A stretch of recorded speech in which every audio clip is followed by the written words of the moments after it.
I'm delighted to welcome today Sue Ritchie, who is known as the Fertility Coach. Welcome, Sue. Hi Elaine, lovely to be here, and yeah, nice to have a chat with you. So whereabouts are you based, Sue? I'm based in the East Midlands, so sort of near Loughborough. Right, okay, cool. Well, I'm still over here in Portugal, and amazing how we can connect on the with the technology. Oh, I can't even say it. Never mind, do it. Technology is brilliant. So thanks for spending time with us It today. is, definitely. We're going to be talking about fertility specifically, but also what you do, why you do it, how you came to do what you do, etc. So when you describe yourself as a fertility coach, what exactly do you mean by that? What I mean by that is that I work with, and ideally I like to work with both partners, so man and the woman, simply because their health, both of them, really matters.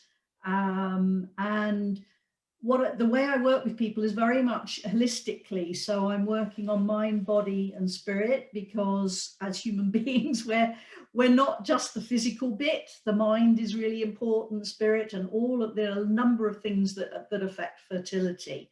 And my role really is to make sure that all of the factors that impact on fertility are, optimized, if you like, to really help couples to increase their potential to conceive, so that they can go on and, hopefully have that little wonderful bundle of joy that they really want to have. You mentioned factors impact various factors impact the ability to conceive. What do you mean by that? Well, I think the sort of typical sort of approach really from the medical side of things is to focus very much on the physical reproductive bits, if you like.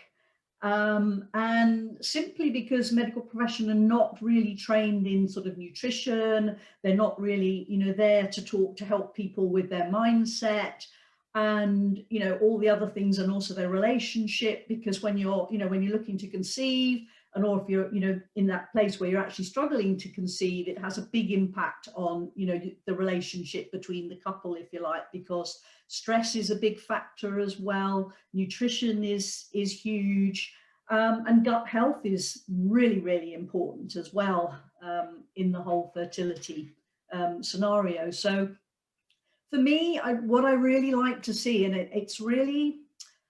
it's encouraging and inspiring couples to really, if I suppose put it in the way of up-leveling themselves in all areas of their life. So really making sure that they've got really good health, that they're enjoying life, that they've got a positive mindset, so that they're equipped to handle life's ups and downs. And so often when women, particularly when they're starting to struggle to conceive, and just generally people's that negative talk that we give to ourselves on a daily basis can be very unhelpful. And when women are actually then starting to struggle, the talk can often be on a daily basis: I'm never going to conceive, I don't deserve to be a mum, this isn't ever going to happen for me.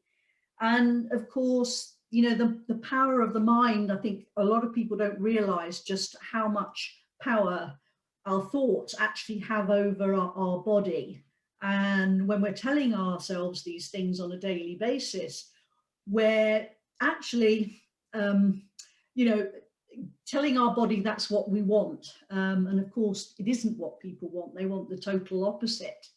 And the negativity and things like that has a huge effect on our body and the way it functions. And I think it's easy to explain it by saying how when life's going really well, we're enjoying life, we're having fun, we're feeling positive about things, we are healthy, we stay healthy, we're happy. As soon as things start to go pear-shaped and things aren't going so well in life, it's then we're getting stressed, and what we then see is we tend to get sick. So, that to me is quite a strong indication of how, how we're actually, thinking, whether we're positive in that positive zone, whether it's actually going to have, the best effect for us. As you say, the language that we say to ourselves is incredible, how quite often I have these conversations with people and they don't realise how their own language. I can't hear you, Elaine. You're breaking up. So many people have given themselves this negative conversation. They speak negatively towards one another and to themselves. This kind of monkey chatter that goes on. Can you hear me now, Sue? Is that okay? Okay. Yeah. I feel like I'm eating you. I'm so close to the screen.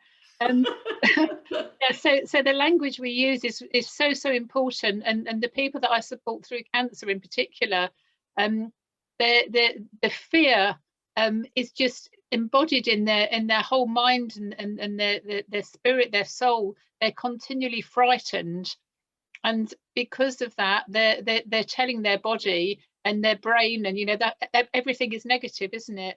So how can people to get out of that though? Well, I think that, from what I learned, because, part of my story was that I probably didn't really I thought, that all those things that I told myself about not being good enough and all the negative chatter in my own situation, it wasn't probably until about 12 years ago that I suddenly realized that actually I wasn't the only one in the world who had this going on. And of course, everybody, has it. But I think the first thing is to become aware of it and notice it and notice what it's telling you. And then, once you've actually sort of practiced that awareness and keep noticing it, then it's about actually, stopping and going, okay, is this really the truth? And it's, it inevitably, it isn't the truth. It's all lies that, our negative voice tells us. And to make the effort of that in that moment when you're hearing that negative talk, to actually turn that around into the positive version, and then tell yourself that positive version. And it is about practice and continuing to be aware of it. It's never going to go away, but over time, the more awareness you have and the more you actually start counteracting that negative talk and turn it into positive, then it really starts to make a difference in your life. Sometimes it's a case of faking it until you make it, isn't it? Keep on and on by repetition, and then eventually it's a subconscious level behavior that you don't think anything about it. But then, of course, there's something else that you need to look at. So awareness is the first step, isn't it? Absolutely. You mentioned nutrition, Sue. What can people do nutrition-wise to help themselves? Well, I think that the key thing is that, as I said, gut health is really, really important, and gut health fundamentally underpins, our overall health and well-being, not only physically, but also mentally.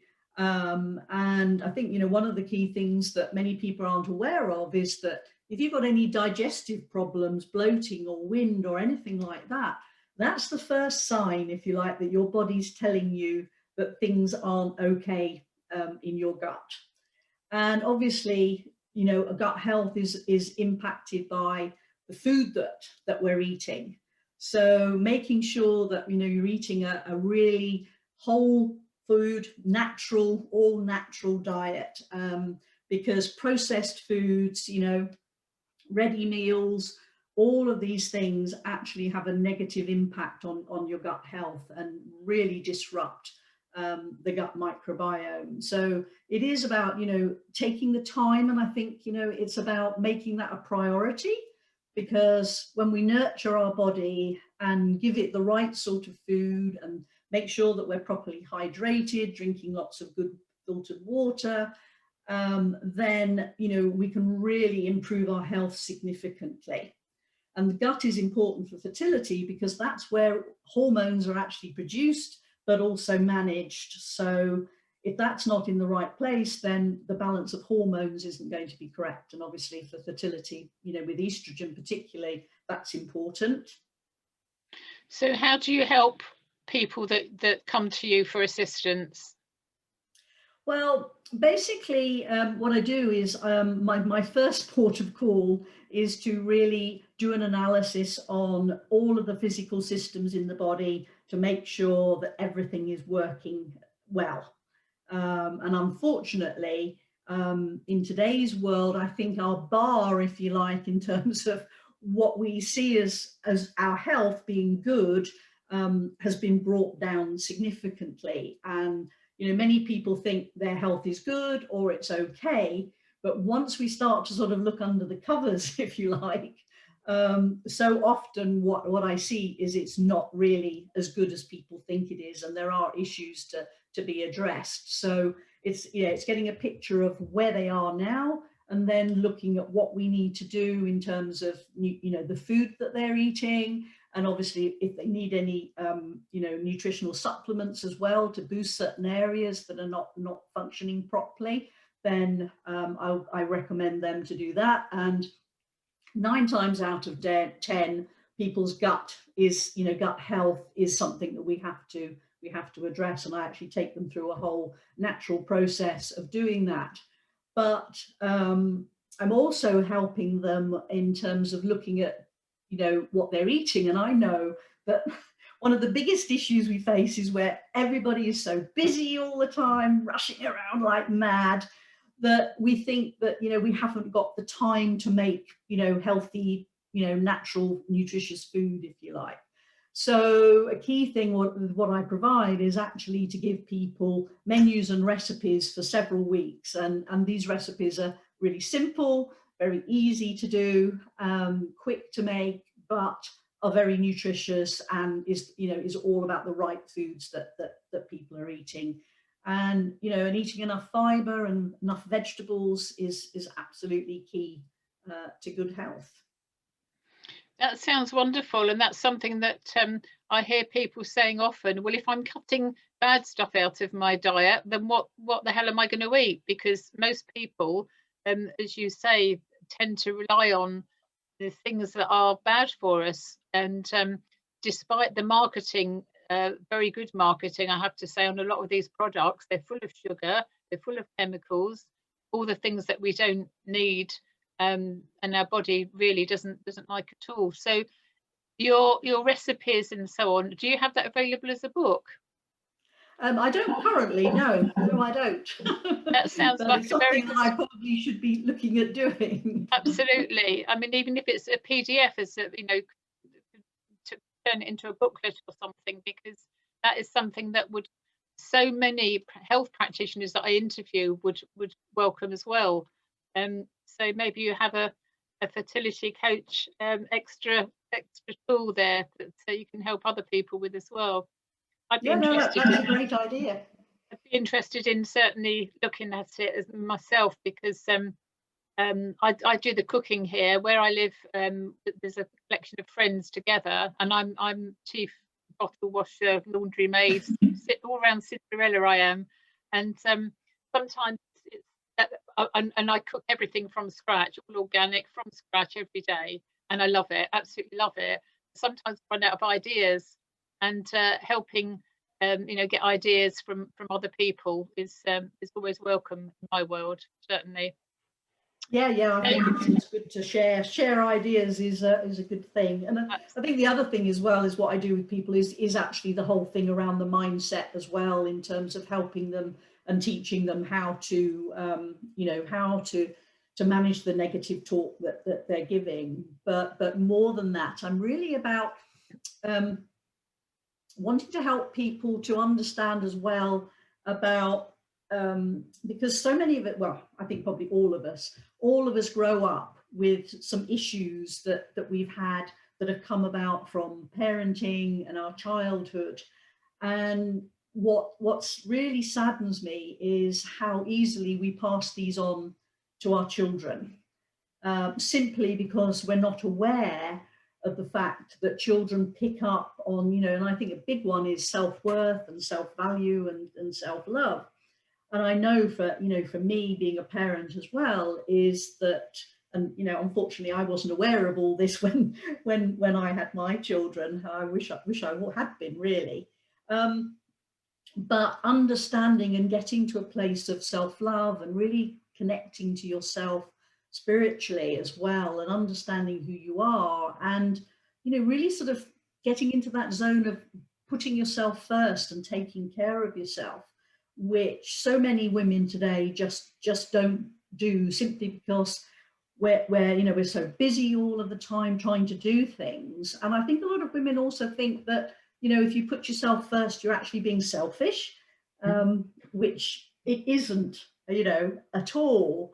And also it's like making sure that, helping them with their relationship as well, so that the relationship that they have together as a couple is strong, loving, supportive, but they actually, the communication channels are really open. Because for me, I know that, in relationships, if you're not communicating effectively with each other, it's so easy for relationships to really sort of go downhill quite quickly. And I think it's so important, if you're bringing a child into the world, you want to bring them into this environment where, it's a loving environment that they're being brought into, you're open, you're understanding with each other. Because what I'd love to see, I suppose this is my mission really, is that I'd love to see, a next generation of children that come into the world. They're healthy because their parents are healthy, they take care of themselves, and because the health of the parents does actually have an effect on the health of the child. So, we all would like to have a healthy baby, because, I think that's pretty important. But, if you're able to sort of, know about the negative voice, you're able to manage it, you can stay positive when times are difficult, then that child is going to be brought into this amazing environment where hopefully they will grow up having self-love. They'll know how to be eating properly and why it's important to take care of their health and look after themselves.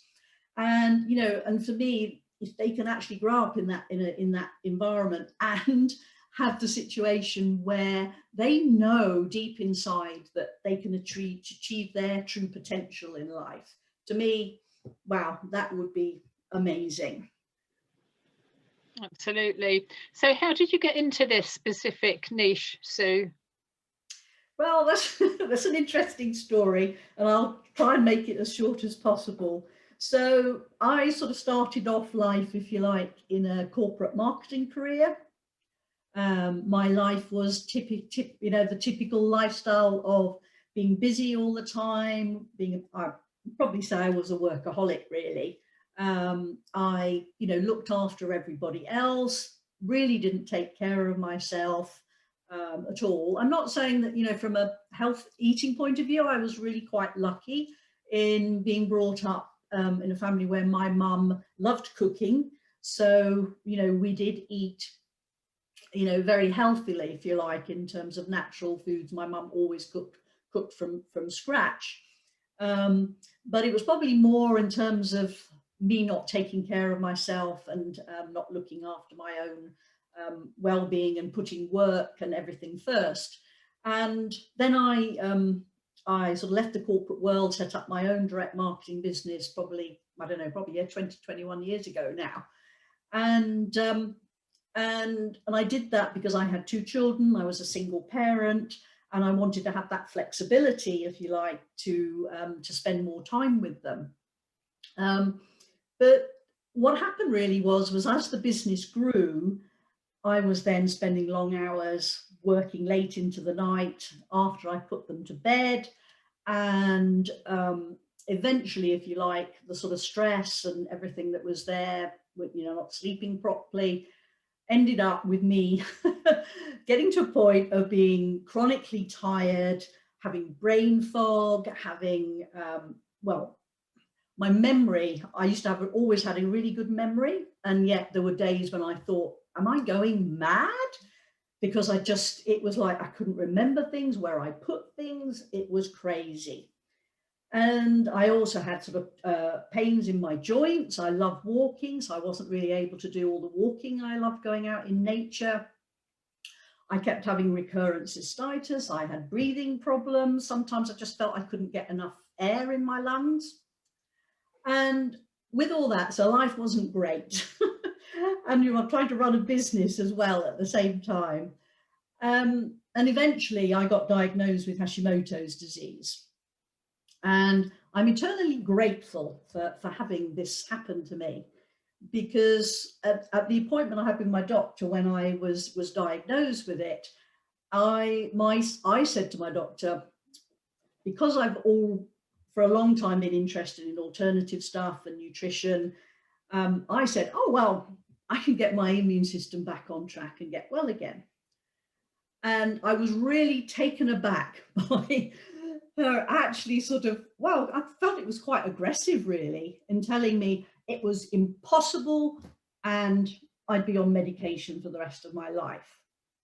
And at that moment, I suppose there were a million thoughts that went through my head, but it was really sort of like, well, if you think that I'm going to put up with feeling as awful as I do today for another 20 or 30 or whatever, how many years I'm going to live, I'm sorry, but I'm not accepting that prognosis. I'm a person who loves being active. I like traveling. I knew there was lots of more things I wanted to do with my life. So to say that, that's it, life's over in a sense, I suppose, just wasn't what I wanted. And really it was a big wake up call for me that the way I was living my life just didn't serve me. And it wasn't right. There wasn't that much fun or enjoyment going on. And it really led me to make two decisions, I suppose, that day. One was I'd going to make sure I get a proper work-life balance. And the other one was that I would do all the research I needed to do to find out the root cause and get myself well again. And that's exactly what I did, but it's probably not as simple as that, because what I also realized was that there was a lot of emotional stuff involved that needed to be healed. And that involved quite a deep personal journey, if you like, of resolving some of the things from my childhood and from my parenting, and healing those to help me to get well again. And what I did discover in my research was that the root cause lay in my gut health. So, and it was quite interesting when I actually found a particular website that actually listed all the symptoms of poor gut health, and I could literally tick most of them off on the list. And so I then actually found a way to actually just using natural supplements, changing my diet.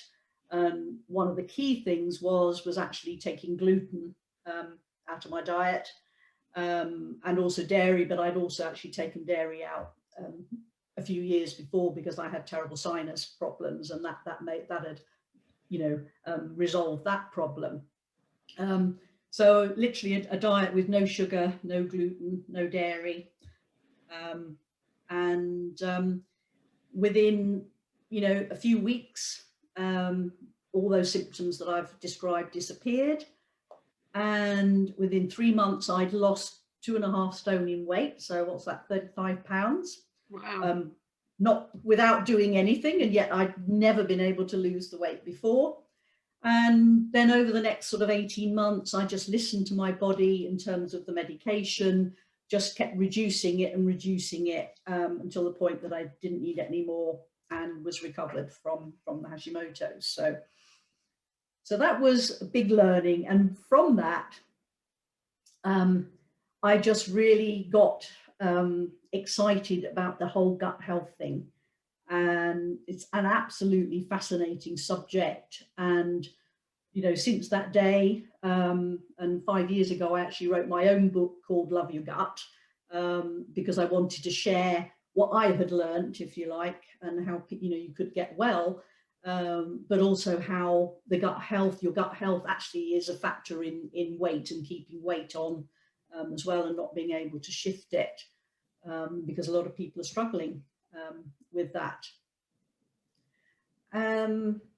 So I think then from there I worked with, I stepped away from the direct marketing, set up my health coaching business, helped enormous number of women who are struggling with autoimmune diseases, chronic fatigue, ME, to really turn their lives around. But in doing that and working with them, I really found that the key thing was it wasn't just about the physical health. Like I saying, for me, it was about emotional issues. It was about taking care of themselves. It was about self-love, and and also about relationships with their partners as well, that were all in the mix. And by changing those things, I was able to help them to really cover and start living again, because it really is like that. Start living your life again. And then I suppose then I found, just really sort of not that long ago now, back at the end of 2019, I felt something was missing. And I've always loved children. I had my children very late in life, 36 and 39.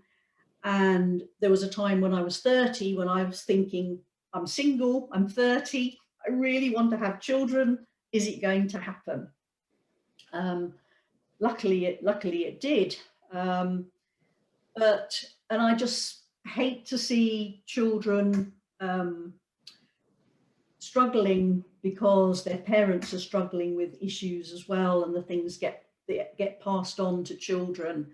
And it really breaks my heart when when you're out and you see children being screamed at, shouted at, abused, the domestic abuse scenario that's big out there as well, that it was like me, I have to do something to try and change the way we bring children into this world and how we bring them up.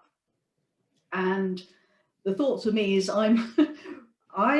my view is that if you want to change something, you have to start at the point at which it starts. Otherwise, it's very difficult to get any meaningful long-term shift. And with that, it was like, well, I'm going to bring all of the learning I've got around about health, gut health, because all of that I've learned really affects fertility and, couples going into parenting, if you like. And, it's the best thing to go into being a parent, being the best version of yourself, I suppose, so that we can bring that to our children. Wonderful. Well, I've got a lovely story. So Hashimoto's, just backtracking a bit, is there a definition of what Hashimoto's is? Hashimoto's is an autoimmune disease that affects your thyroid gland, making it underactive. So is that why people take thyroxine? That is right, people take thyroxine, yes. And you were on thyroxine, presumably? I was, yes, for 18 months. So literally by changing your diet, your mindset, your whole life, pretty much, you came off of the medication?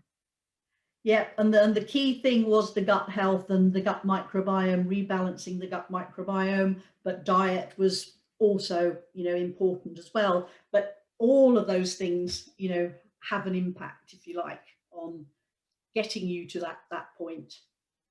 How interesting, because we have you're part of the health group, the Perfect Health Wellness Club on Facebook, and every now and then thyroid problems come up, and there's a whole load of I think there was a post recently about thyroid. Somebody was asking about natural remedies for thyroid, but underactive thyroid. So put simply, it's look at your diet. Well, it is. It's a key thing, and I think one of the things that I learned quite early on was that the molecular structure of gluten and casein in dairy is very, very similar to your thyroid gland.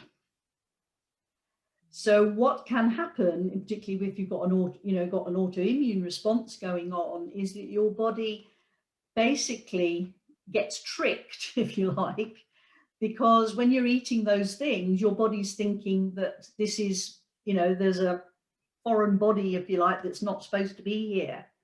And because the molecular structure is similar to your thyroid gland, it attacks your own body attacks your thyroid gland. Interesting. So gluten and dairy, all forms of dairy, presumably. Yeah, but it's particularly the casein, if you like, in dairy, or casein. I don't know how you pronounce Casein, it. But yeah, casein. So could somebody be maybe just have lactose-free milk, or should they completely avoid it altogether? I personally avoid it totally and just use plant-based milks.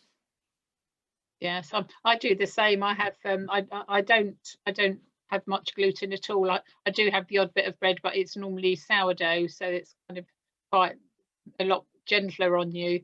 Yeah, it's so interesting, isn't it, how all of this links together, but also how people have come to what they're doing today through their own story, and that's a great path and a great journey, really, despite adversity, when you can help people through your own experience, and that of course gives you huge credibility. I think it's great because you understand how people feel, because you've been there, you've worn the t-shirt, and you know what it's all about. Because I do feel that a lot of people with, you know, some of the autoimmune diseases and things like that, I'm not sure that they're properly heard. I think a lot of it goes back to the 80s when the autoimmune diseases started coming about, and it was called yuppie flu in those days. People who were really perhaps work shy is how they were described. But it's great that we've come a long way now. We have a lot of people like you who are out there understanding, you've walked the walk, talked the talk, and all the rest of it. So what's your top tip, Sue, for anybody who is wanting to conceive or to recover from Hashimoto's? Because it sounds to me like it's very much the same kind of recipe. Well, I think it is, and I think it, you know, it's really about, for me, I think it's about, and what I've had to do, if you like, is I've had to make my health my number one priority, my top priority. And I think that, you know, we think that we can, like, you know, be working all the hours God sends and doing everything and rushing around and doing everything. And, you know, I'm as guilty as the next person of thinking that our body can somehow just keep going. But it can't. And it's not a case of, you know, if, it's a case of when something will, you know, the universe will come along and, you know, create some situation, if you like, that will make you stop. And, you know, that will be, you know, a health scenario.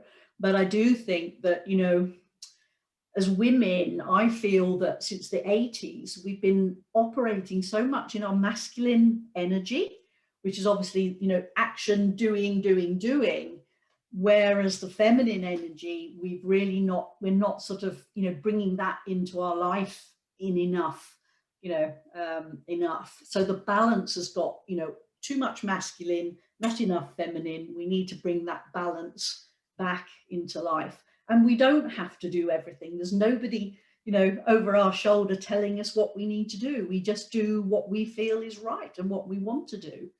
And I certainly learned that my need for being busy and doing stuff was because I felt that through my work, that's how I got my self-worth and self-value. And it was only, you know, having had the, you know, the Hashimoto's and, you know, taking time to really sort of look at my life and look at myself, that I realized that, you know, my life isn't dependent on, you know, my self-worth isn't dependent on me working all the time. There's more to life than that. And I'm hoping that the whole, you know, crazy situation that we've been in will see some people, you know, look at life differently and hopefully put more priority on, you know, enjoying life, spending time with family, and work. Of course it's important, but it doesn't have to be the be all and end all of your life. There's more to life than work. Absolutely. So getting a really good balance all round, good relationship, good health, well-being, good physical and mental health, nice environment, the whole bit really. And then if you're lucky enough to be able to be in a good relationship when you consider having children, then everybody benefits, don't they? Absolutely, absolutely. And and it's, I think it really is for women, is you have to put yourself first. And you don't have to listen to what other people think you must have to do with Yeah, your life, yeah. because at the end of the day, it's your life. You've got to live it, and you've got to live it enjoying it and having fun, because life's just too short Mm, yeah, not to absolutely. not to enjoy life. Indeed. And self-care is not selfish, is it? Because if you're number one, put your own oxygen mask on first, then of course you can help everybody else. Absolutely. And and if you're looking to become a mum, you don't want to go into pregnancy with the likelihood that you might get sick or something like that, because that could have an effect on your baby. But also you want to enjoy your pregnancy. It can be it's a lovely experience. It's a lovely time.